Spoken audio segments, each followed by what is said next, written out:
नमस्कार, माझ्या किचन चॅनलवरती आपलं सगळ्यांचं खूप खूप स्वागत। तर आपण आज एक चटपट असा पदार्थ करणार आहे। भेळ म्हटले की सगळ्यांना खूप आवडते आणि त्यात आपण आता पुणेरी भेळ करणार आहे, मटकी टाकून खूप छान होते।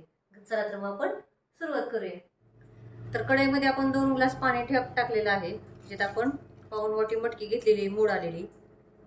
तुम्ही 1 वाटी पण वापरू शकता तुम्हाला पाहिजे तेवढी। आणि त्याच्यात आपण थोडीशी हळद घालूया, थोडंसं मीठ चवीनुसार। तर 5 मिनिट आपण मोठ्या गॅसवरती उकळून घेऊया। तर 5 मिनिटं झालेली आहेत। मटकी चांगली आपली अर्धी कच्ची अशी उकळून घेतलेली आहे, जास्त आपल्याला शिजवून घ्यायची नाही। आता आपण काढून घेऊया। इथे मी चांगले चाळून स्वच्छ करून असे चिरमुरे घेतलेले आहेत। 3 वाट्या चिरमुरे घेतलेले आहेत आणि थोडासा फरसाणा, टोमॅटो, 1 टोमॅटो चिरलेला आहे, बारीक करून घेतलेला आहे, थोडंसं आपण ठेवून देऊया। 2 कांदे बारीक चिरलेले आहेत, थोडासा इथला पण कांदा ठेवलेला आहे आपण वरती घालण्यासाठी। आणि इथे हिरवी चटणी केलेली आहे, याच्यात हिरवी मिरची, पुदिना, कोथिंबीर, आलं, लसूण आणि डाळ घेतलेला आहे।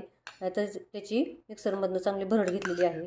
तर ही चटणी तुम्हाला आवडीनुसार तुम्ही टाकू शकता, कमी जास्त तिखट पण करू शकता, लाल तिखट पण याच्यात तुम्ही टाकू शकता। खूप छान होते ही चटणी। थोडंसं लिंबू, मस्त एकदम चटपटीत अशी भेळ होते। आणि मटकी आपण 4 चमचे याच्यात मटकी टाकूया, वरून पण घेण्यासाठी ठेवणार आहोत। आणि चवीनुसार मीठ आणि कोथिंबीर मिक्स करूया।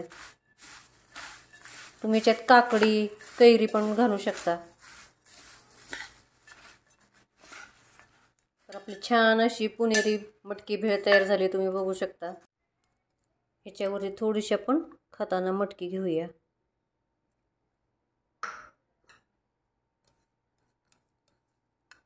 थोडा कांदा, टोमॅटो,